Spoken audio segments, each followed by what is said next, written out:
After a very short stay in Cambodia, we took a sleeper bus and crossed the border into Vietnam.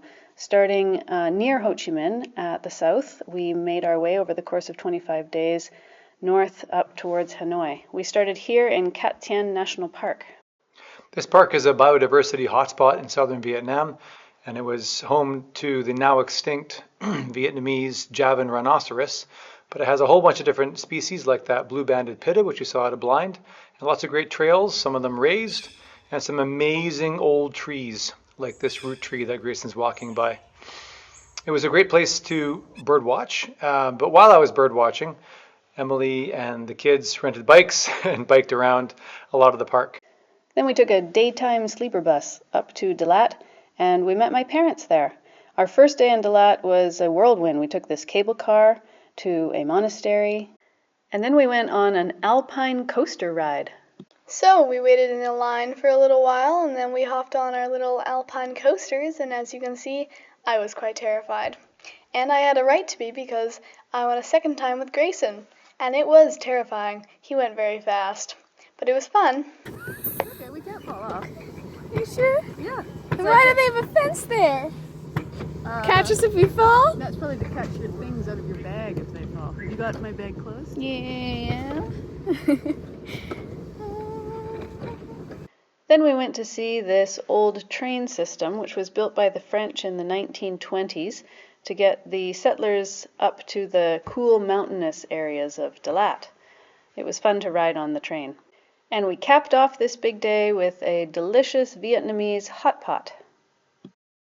So here we are in the mountains of southern Vietnam. This is called Bi Dup Nui Ba National Park. It is the size of Singapore, which is about 70,000 hectares. Most of it is pine trees, which we drove through all the way to get here. And all of a sudden we popped into this, and this is apparently the largest broad-leafed forest in all of Vietnam. And they've got animal traps set up, and they've got all kinds of cool animals in here, birds of course. And this is the dry season, thankfully. In the rainy season, this whole area is underwater, and the rivers are big enough to take down some mighty trees. So we're glad to be here in the dry season, less leeches and less mosquitoes too. But this is not a place we would have just stumbled upon on our own. It's been absolutely stunning. After some hiking, we stopped at this little stream and had a amazing huge spread that our guide packed all the way in from the beginning in his backpack. It must have been really heavy. And then we're back to river fording.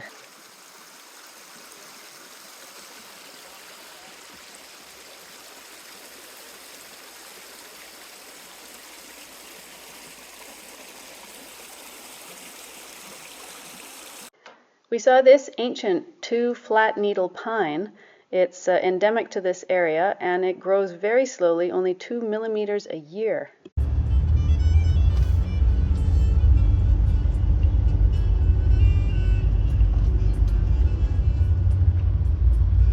So, on our way from Dalat to the train station, we stopped off at this deaf cafe, and we had a lesson in sign language. It was pretty fun. And then we still had enough time to stop off at a mud bathing spa place. That was also pretty fun. This was our first overnight train of the whole trip. We went to Hoi An, a town known for its well-preserved ancient town and its colors. Here is the Japanese bridge that is so famous that it's on their money. Here's my mom and our guide of the day showing us the bridge that's on their bill, and my dad drew the Japanese bridge. We had a guided walking tour of the lovely Hoi An, starting with this beautiful ancient doorway into the old town. And this is the flood line from just a few years ago. The river floods apparently every couple of years, and the whole city is underwater. We're also here near Chinese New Year, or what they call Tet in Vietnam. And we found some wonderful local food. Here's Riley with her hands ready to go to make the meal in front of her. That was quite the adventure. And we thought this was pretty funny, a little self-humor. This is exactly what power lines look like, actually in lots of the world, but also here in Vietnam. There were these beautiful silk lanterns everywhere we looked, and here's an example of the lights at night. all these boats that would take tourists up and down the river, and they'd put lanterns into the water also.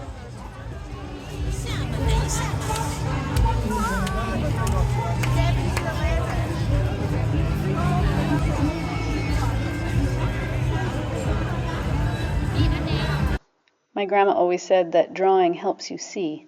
Here's one of my dad's drawings of Hoi An. We did a biking tour around Hoi An, around the rice paddies, and in the secret little back alleys that we would not have found without the guide. It was like a whole different life back there.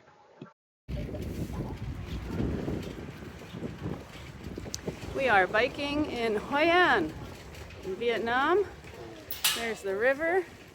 All these millions of lanterns are in preparation for Tet, which is the Vietnam word of Lunar New Year, which is the week of February 17th. Today we are the 11th, so we're coming up to it.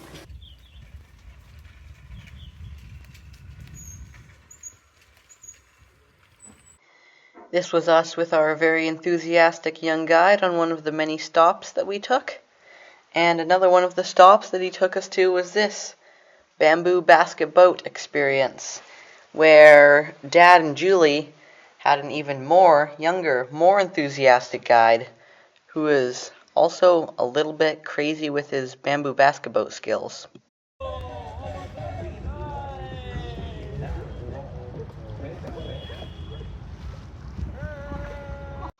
At the end of the tour, we took this bigger boat, which held all of our bikes, back to the mainland, where we then walked back to our hotel, and Papa did this lovely drawing of a derelict boat. And in Hoi An, I finally finished a project I was working on, the geological timescale, and I showed it to all of my peers. From Hoi An, we went to Da Nang. It's a city on the coast known for its beaches. That red circle inside there is the Lady Buddha. And of course it was still Tet, so there was decorations everywhere. We enjoyed our rooftop terrace where we could have a snack. And here is where we went to go see the Lady Buddha. It's a whole monastery up top there. So here we are at the giant Lady Buddha statue. It was very giant, emphasis on that. Look how big it is. It's very tall. This is the Lady Buddha who is protecting the bay by Da Nang from typhoons. There's Da Nang over there. Those are all fishing boats.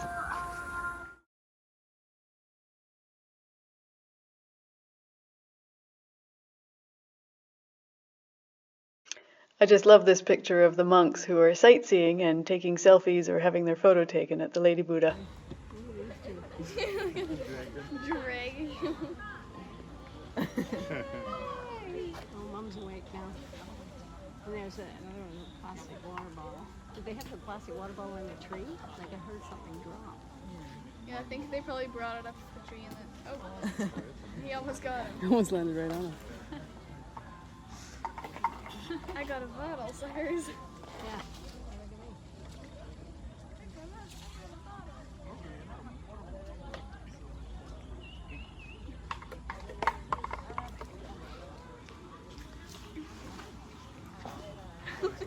He's trying to climb. Powerful.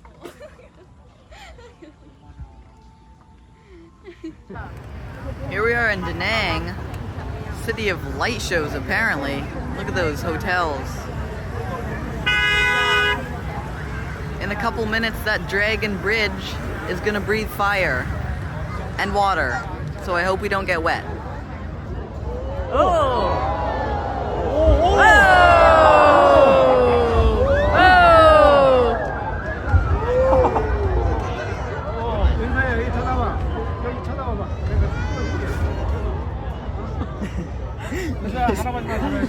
Got it. On the way to Hue, we stopped off at this geomatic throat, which you don't see every day. A strategic military location that was important since the early 1800s, but it commanded quite a view and was part of the Vietnam War as well. And upon arriving in Hue, we checked into this lovely hotel, and I even had a chilly swimming pool, which was fantastic as the heat was beginning to build. Lots of people rent classical outfits and take photos of themselves in parks, which we thoroughly enjoyed watching in all the parks that we were in. And then we visited this imperial palace from 1802 to 1945. This was the home of the Nguyen dynasty, and a lot of the buildings were bombed in the war, but this one was restored, and it was quite amazing to see. We had a great tour of this facility, and they had a lot of old relics still in place that we could see. We went to this monastery where Thich Nhat Hanh has his final resting place, and it's also where he was ordained as a 16-year-old monk. He passed away in 2022 and was allowed to return to Vietnam after being exiled for 39 years because he was advocating for peace during the Vietnamese War. He's considered the second most influential Buddhist monk after the Dalai Lama. Then we stopped off at the Unification Bridge. This bridge was built to physically unify North and South Vietnam. It runs right across the 17th parallel, the old border between North and South Vietnam. Here we are at the Vinh Moc tunnels. There are 3 stories of these tunnels, some of which are above ground, and people lived in these tunnels a long time ago to hide away from bombs. So they had a lovely slideshow of all the bombs. How many kilometers of tunnels did they build, Geoff? Tunnels, 1.6 Kilometers? Yeah. This is the Vinh Moc tunnels well, and the next picture is a bathroom. And yeah, we could just really feel how claustrophobic it was down there and dark, and the resiliency of the Vietnamese soldiers and civilians was just amazing. Okay. This is entrance 1.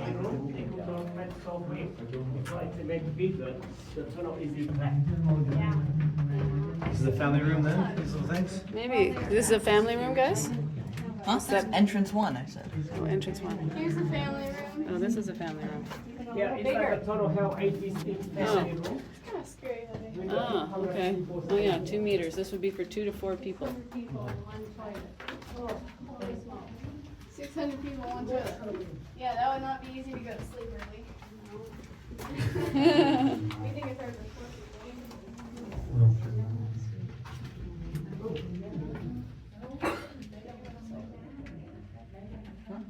to show you. This was the big Oh, this is the maternity room. Well, here's the maternity hospital, right? Here's one of the entrances to the Vinh Moc tunnels from the ocean, which is why the Americans didn't find them. I love playing pool. No, you're not done. Come back. We then entered the Phong Nha Kebang cave system, which has the longest dry cave in the world, and the largest cave in the world, and the longest underground river in the world. It was pretty astounding. We're inside Paradise Cave in Phong Nha National Park. This is one out of many caves in this park, which is the largest park in Vietnam. And this is the longest dry cave in Asia, 31 kilometers long. We're allowed to walk 2 kilometers of it.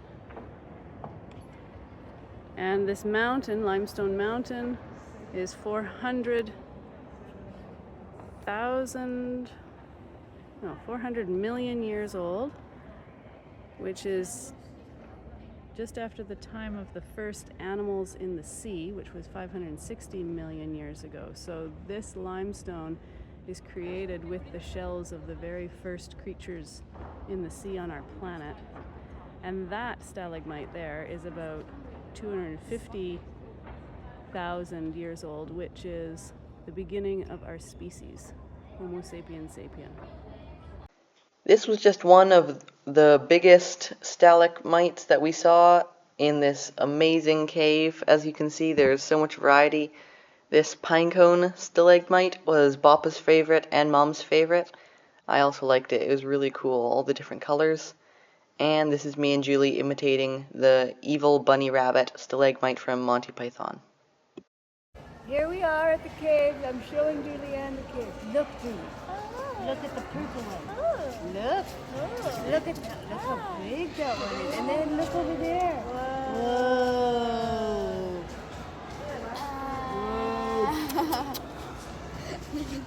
And here's everyone striking a pose with our enigmatic tour leader who prefers to be called Maverick from Top Gun. Okay, this is the highest area in the cave. Apparently it's 50 meters high, which is a lot. Yeah, 50 meters, he said.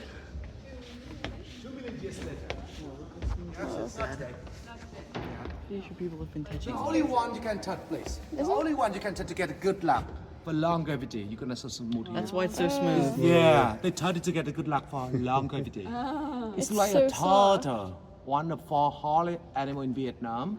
There are turtle, phoenix, dragon, and unicorn. We apologize for all the photos of the caves, but boy, it was really something. This reminded us of the steppes of Pamukkale in Turkey from a couple years ago. These little boats plied the river back and forth all day. There must have been, I don't know, 200 of these things. Everybody seemed to own one, and here is our troop on the boat with our lovely tourist jackets on. Then we went inside a cave, and they took off the metal roofing from the boat, and then inside there was a no exhaust, no motor, no noise rule, so we kind of got pulled around as we toured the inside of this cave, and some of the structures in here were just mind-boggling, things we've definitely never seen before. This was supposed to be a lovely botanical garden hike, but it ended up being quite a serious trek through waterfalls and over streams and up steep slippery rock sections. So it was our other intense hike of Vietnam.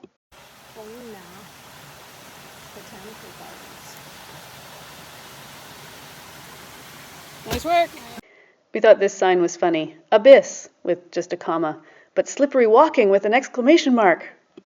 We are at Geo Waterfall at Phong Nha Botanical Forest. And we are conquering the waterfall! We came from down there. We climbed right up the waterfall. This is in Vietnam. And hiking, conquering the waterfall with my parents, who are going to be 75. How awesome is that? Then we went up north to Hanoi, where we met Harry. He was our guide for 9 days while we toured around the north. We had a tour of Hanoi to start. This is the mausoleum of Ho Chi Minh. And then we went to the presidential palace grounds. This was built by the French for the Governor General of Indochina at the time. But when Ho Chi Minh took over, he wanted to have something simple built that felt like what the people actually lived in. So he had this wooden stilt house built. It's very simple, and it was one of the reasons that the people of Vietnam really loved him, is that he was really one of them. This is considered an ancient university. We're in Hanoi in Vietnam. It was originally a Confucius temple, and then in the year 1070, the kings made it into a learning place for the royal sons. There's a temple area on that side where all the people are coming from. So many people here today because it's still Tet, which is the New Year, Lunar New Year, so everybody's on vacation. And then in 1255, they opened it up for anybody to come study here.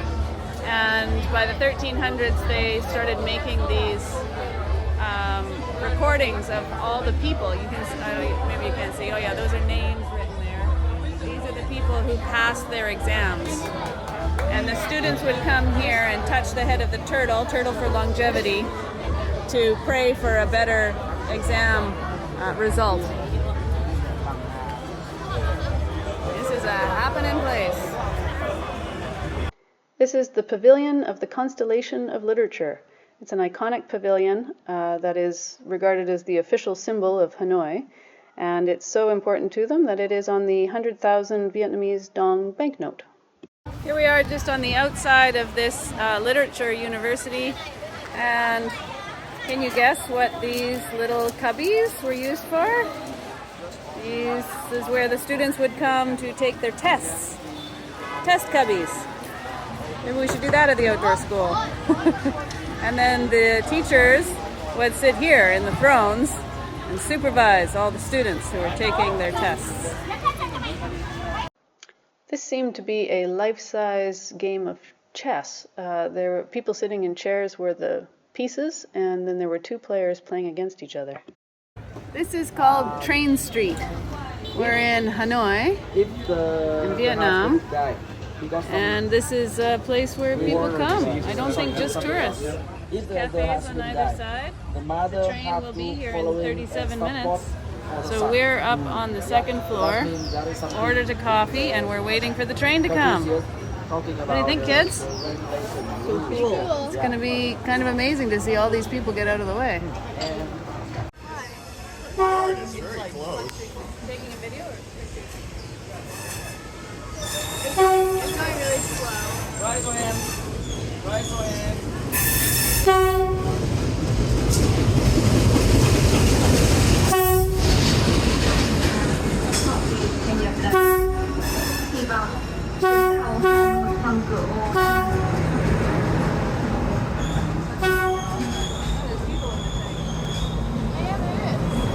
This is a pretty funny picture of everybody crossing just after the train leaves. There's the back of the train there and all the people crossing the train track. I thought the train street was really cool because the train was so close and all the buildings were like right beside it, and there were a lot of people beside the train. So we moved on to this small little town called Mai Cho, and it was a very small town, not very many things in the town, but it had a lot of Vietnamese flags, we noticed. They were everywhere. They love their flags in Vietnam.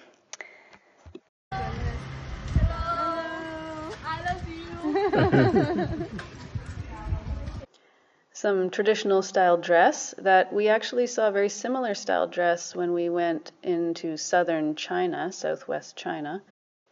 One day we drove around the corner of the mountain and got dropped off for a walk along these beautiful, picturesque hills, villages, and rice paddies. We are near Mai Cho in northern Vietnam and are just stunned by the beauty of this region. Looks like how I imagined Vietnam, with the tall, bumpy mountains, the rice fields, the mistiness. Here's Mom. And Julie. And it seems to be planting day. Lots of people are planting their rice. This is the rice before it's planted.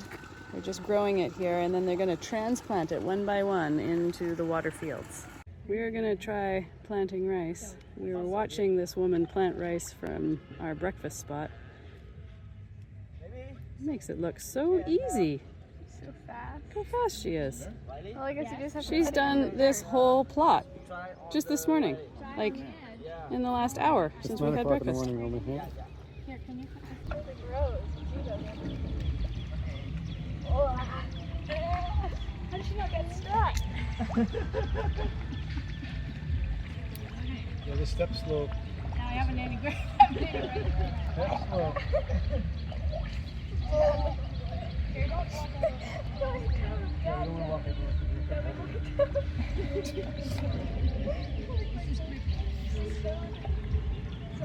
Here we are in our cute little rice planting hats. Rice planting was really fun and a really cool experience, but it was also really hard. It was especially hard because the mud in the fields was about knee-high, and it was extremely hard to walk because we were trying to maneuver the rice as well.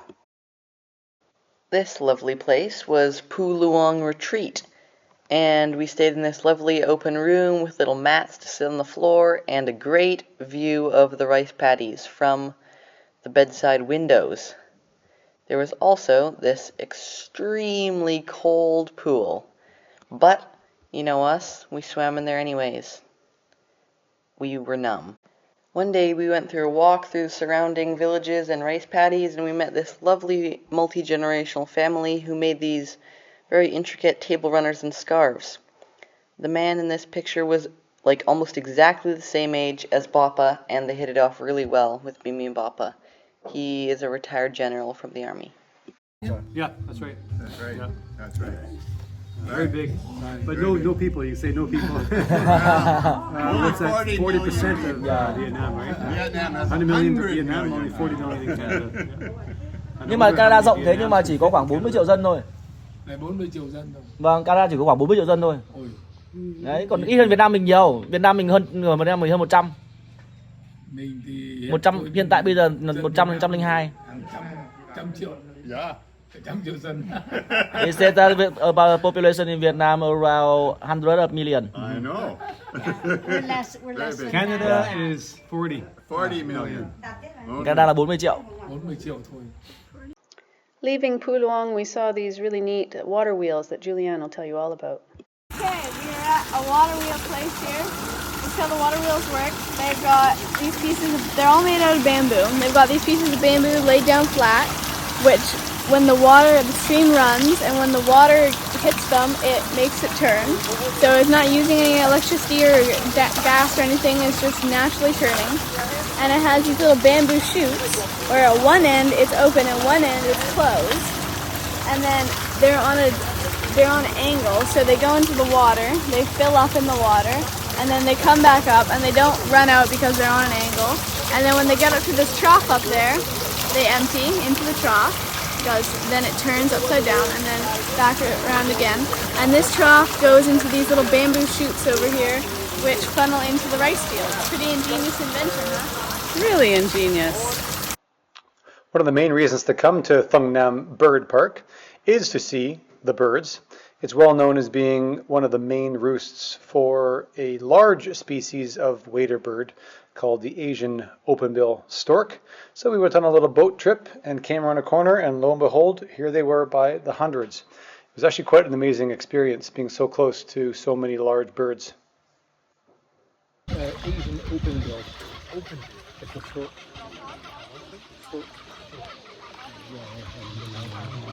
There were literally hundreds of people in the daytime, but at night it looked like this. It was so strange. It felt like we were in the middle of some kind of intense apocalypse.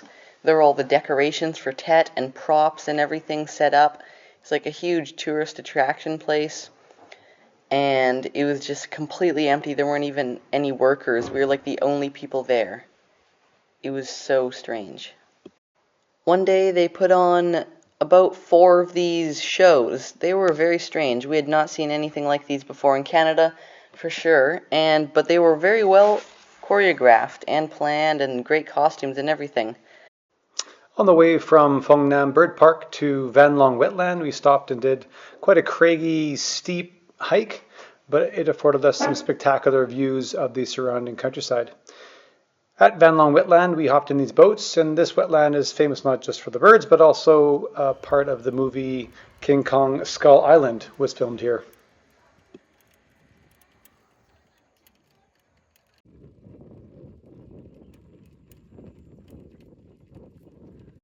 Our biking destination was this, one of the largest Catholic churches in all of Vietnam. We ended our time in Vietnam back in Hanoi, where we finally got to meet Hue, the tour operator and organizer with whom my mom worked to plan this whole trip in Vietnam in these last 25 days. It was nice to meet her and sad to say goodbye to my parents.